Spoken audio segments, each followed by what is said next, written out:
As Africa faces severe climate impacts, financial solutions remains a major challenge. In Ghana, some CSOs have been trained to access climate funds, enabling them to implement projects that enhance resilience and protect communities. Now, this was made possible by Hatoff Foundation, a climate-focused foundation, and there's more in this report by Mahmoud Nuruddin for Climate Focus Today.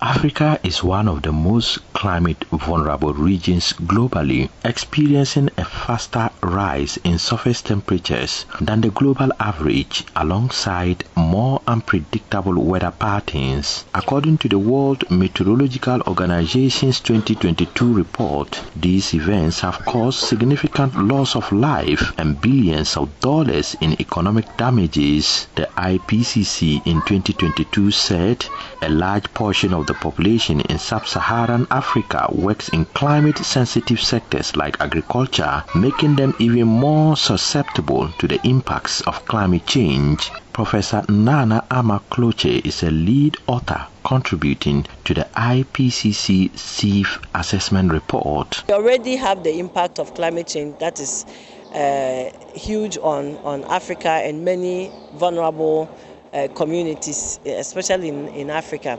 And so we should do our best to help mitigate the issue of global warming. This is where the training for civil society organizations in Ghana becomes crucial. Participants are learning not just theory of climate finance, but practical approaches to developing, monitoring and implementing climate change projects. Ransford Nisaki is from CASA. With this program, I've learned how to be able to connect our project with both national and international policies and treaties.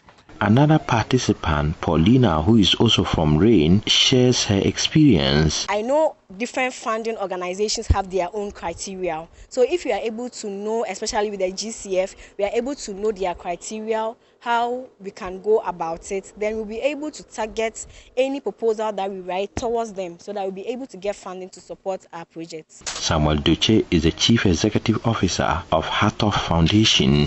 Globally, when the fund was established in 2010 and started operation, Hatoff Foundation is the only NGO in Africa and the second NGO in the world that was able to access the money directly from the fund through a direct entry access from Senegal with the courtesy of the Ministry of Finance, the Climate Financing Division.